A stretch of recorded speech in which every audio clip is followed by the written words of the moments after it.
the doctor essentially told me, if your pee stick or if your like over-the-counter pregnancy test says you're pregnant, you're like probably pregnant, sis.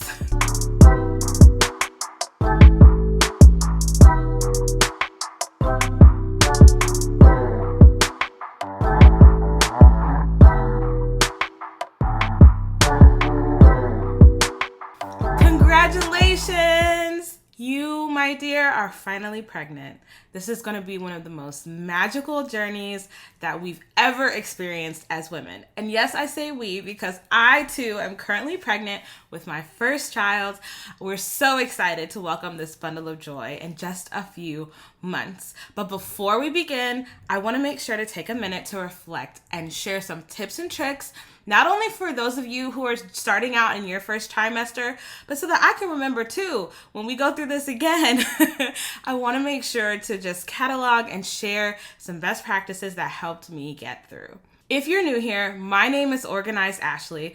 I'm so excited for you to be joining us. My name is not Organized Ashley because I'm perfect, y'all. I named my channel that simply because I'm constantly on a journey to improve. If you want to learn more about how to improve your work-life balance while working from home or juggling a 9-to-5 and still trying to be a great homemaker, this is absolutely the place for you. Okay, first things first. Congratulations again! This is such an exciting time. I want you to take a minute to let all the fear and negativity and worry to just fly out the window.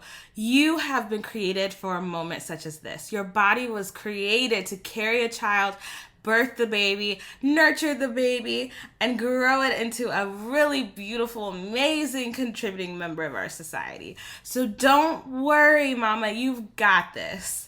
I say that not only for you, but also for me. I remember the night we found out we were pregnant, I immediately freaked out and was like, oh my gosh, now what? So I'm making this video to answer a few of the top tips and tricks that helped me navigate through our first trimester. I hope they help you as well. Okay. Depending on the time of day, one of the first things you're gonna wanna do once you find out that you're pregnant is determine how you want to tell your partner. Now, I did not have the luxury of verifying my pregnancy with the doctor first or anything like that. My husband just happened to be home the evening that we found out, because I kind of found out on, I don't want to say on accident, but I was actually checking an ovulation test kit and got a weird reading and was like, maybe I should take a pregnancy test. So that's how we found out. And he was calling me, wanting to get my attention, wondering what was taking me so long. And eventually I just had to tell him, we're pregnant. So if you have the opportunity, I highly recommend calling your doctor first and foremost, finding out for sure, utilizing like a blood test or some sort of in-office urine sample based test. But I will tell you, like, the doctor essentially told me, if your pee stick or if your like over-the-counter pregnancy test says you're pregnant, you're like probably pregnant, sis. That did not, however, stop me from taking like 3 more over-the-counter pregnancy tests. I had a cheap pregnancy test that I used in combination with ovulation test kits to kind of determine like how to get pregnant. But then once that pregnancy test came back as positive, I was nervous. I didn't necessarily trust it. So I immediately took a more expensive, pregnancy test that did in fact verify again that once, that we were pregnant. So that was something that was kind of surprising for me. I thought that the doctor was going to say, oh, well, just because the over-the-counter test says you're pregnant doesn't necessarily mean that you are. No, it was quite the opposite. They were like, yeah, you're probably pregnant, but let's have you come in. We'll do some blood work to verify that your levels are safe and that they're where they need to be to support a healthy pregnancy. Okay. Something else that was really, really exciting for me in particular is that my husband and I wanted to have a more natural childbirth. My husband has 4 boys, and so we'll be welcoming this little bundle of joy into our blended family. We also have 2 fur babies. The second one is a new addition just in the last few weeks here, actually. But we're really excited about this process because my husband has never had a home birth before, and I have never even been pregnant before. before. So this is my first child, and I've always dreamed of having a more natural pregnancy with a midwife and a home birth, and he has never had that experience. So it's going to be new for both of us. We're really excited that we were able to find a midwife in our area who does home births and has a very, very good reputation here in the community.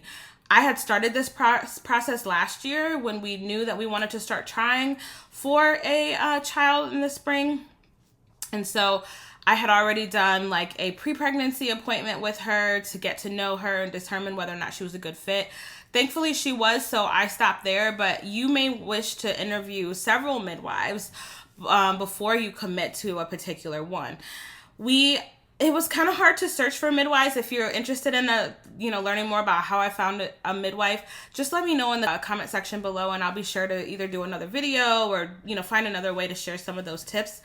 But ultimately, I was really fortunate to find a midwife of color. It's a Latina woman and a Black woman who kind of have this, midwifery practice together, and they are just absolutely phenomenal. So as soon as we knew we were pregnant, we called the midwife's office and booked them right away, you guys.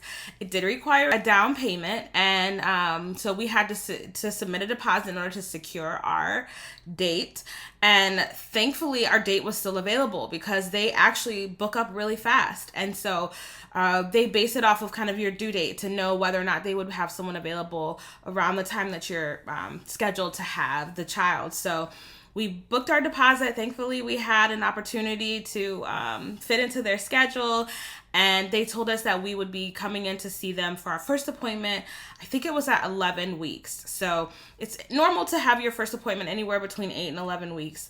I think when I found out I was pregnant, I was actually 6 weeks along. And that was calculated utilizing an app on my phone that I had been using to track my period cycle, my menstrual cycle. I was using an app called Glow, and it's a free app. And I was tracking my cycle. So it goes, I believe, from the first day of your last period. So that was 6 weeks from the time I had found out I was pregnant, and yeah, I had a couple more weeks to wait before my first midwife appointment. To say I was sort of, Googling everything in the meantime and freaking out, that would be an understatement. But I, again, wanted to make this video to try to give you some tips that I wish I had during that time. Okay, something else about me that may not apply to you, or maybe it does, I don't know. Over 80% of women in the country have fibroids at some point in their life, and I am one of those women. So when I found out I had fibroids, it actually came up in a physical that I had done, or my regular women's wellness appointment I had done the year prior with my OBGYN. I actually had just moved and just found a new OB, so I wasn't necessarily tied to this particular person. But I did go in for my pap smear and wellness exam, and that's when she uncovered that I did have an enlarged uterus. I already had suspected maybe I had estrogen dominance, or some symptoms like that. Some of you may also be dealing with PCOS or other fertility related conditions. But when I uncovered that I had fibroids, she recommended that, she wanted to verify kind of what was causing the enlarged uterus. She called for an ultrasound. I went in December for the ultrasound. They confirmed that there were 3 fibroids. Thankfully, they were located on the exterior of my uterus. And so I asked her kind of, what does she think? Is it something that she really felt like we needed to have removed or, treat before we continued trying to get pregnant?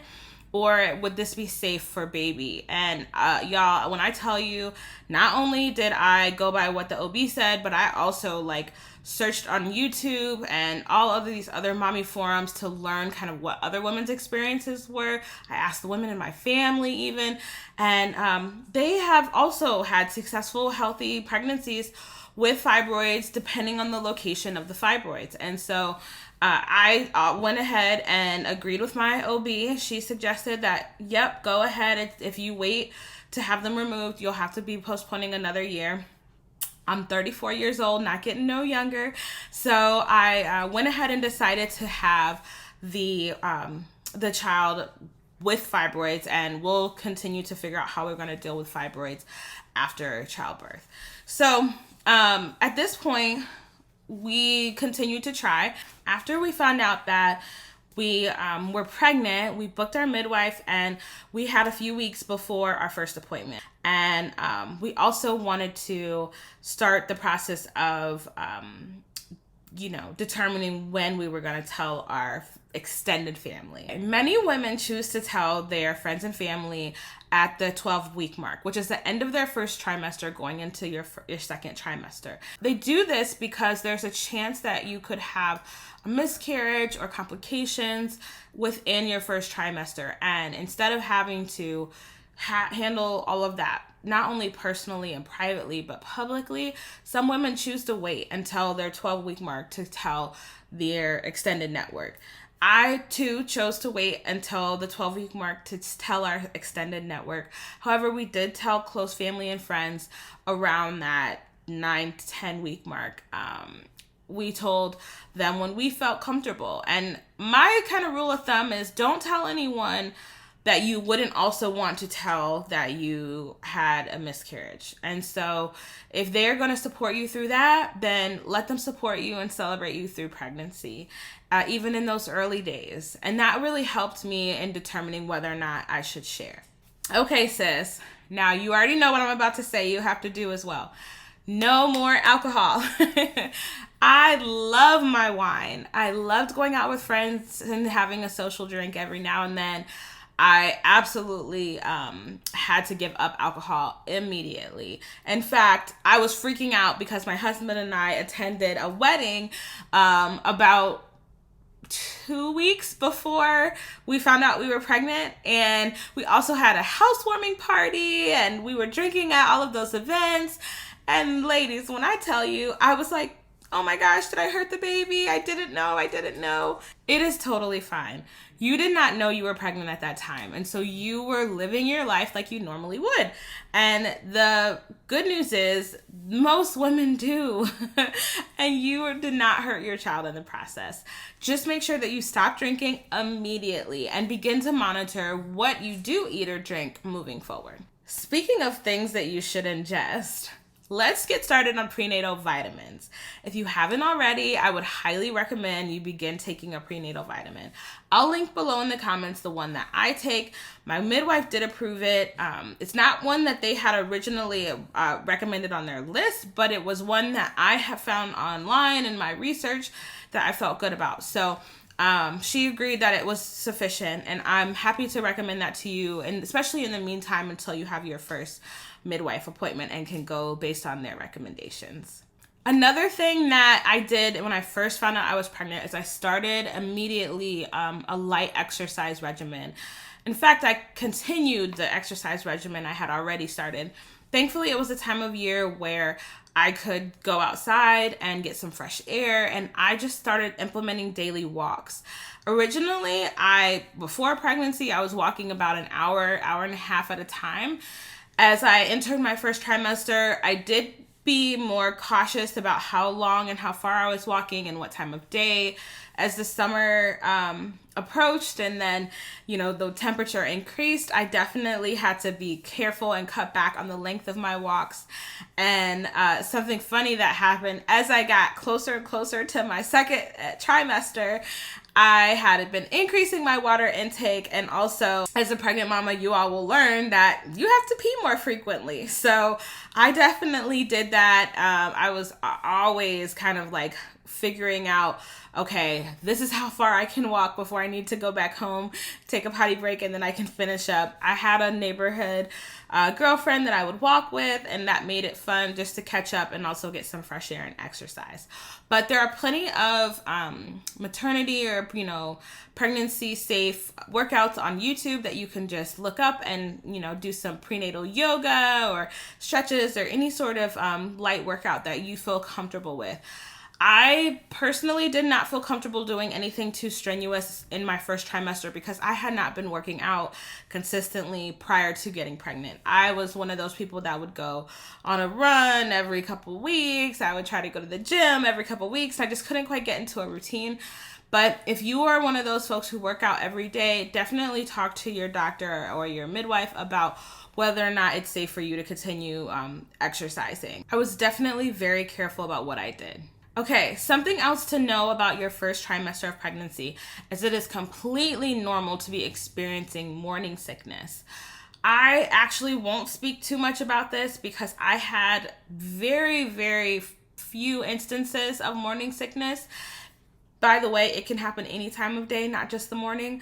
But I had maybe like 2 or 3 experiences with nausea in my first trimester. And typically it came if I was like moving too fast or taking vitamins on an empty stomach or flavors that just didn't quite agree with me. But I really am grateful that I didn't have any severe experiences with morning sickness, but please, just know that it is absolutely normal if you do, and that there are tons of videos and resources, and you can talk to your doctor or midwife about some tips or tricks to handle and address morning sickness. There's also some things to look out for if it gets too severe and ways that needs to be treated as well. So be monitoring that. However, I had the opposite problem. I didn't get morning sickness. So I was kind of like, am I even pregnant? And when I tell y'all, I took about 3 or 4 additional pregnancy tests throughout my first trimester. Like, okay, am I still pregnant? I'm not having any morning sickness. So am I actually pregnant? Those were very real thoughts and feelings. And there's no shame in actually, taking those tests, and your body at that point is continuing to make the hormones that indicate that you're pregnant. So for me, it gave me a little bit of peace of mind. I probably will look back on this season and laugh, but I just have to share that everyone doesn't experience morning sickness. And if you don't, it's okay. Your body is handling things in different ways. One thing I did experience significantly in my first trimester was exhaustion. I was so sleepy. When I tell you I was exhausted, I was taking a nap once, sometimes twice a day, and I am not necessarily a nap taker. Thankfully, I work from home, so I was able to just schedule my day accordingly and nap comfortably. But if you are in an office setting, or if you're, experiencing the exhaustion and drowsiness and your productivity is being impacted, sis, just do your best, and know that this will pass, because by the second trimester, things do start to pick up and you will start to feel a lot better. Another popular misconception, I guess, is that you should eat for 2. This is something that I have always heard my entire life about pregnancy. And I thought immediately, sure enough, my appetite's going to increase, right? Well, actually, my appetite didn't necessarily increase at the first trimester mark. And another weird fact about my first trimester experience is I didn't really have any severe pregnancy cravings either, all causing me to really wonder, sis, are you actually pregnant? But I can show y'all my belly in a minute, because your girl is actually pregnant. Just because you don't have any severe food cravings or your appetite hasn't doubled or tripled does not, mean there's a problem. In fact, there are some misconceptions around the whole eating for 2 thing.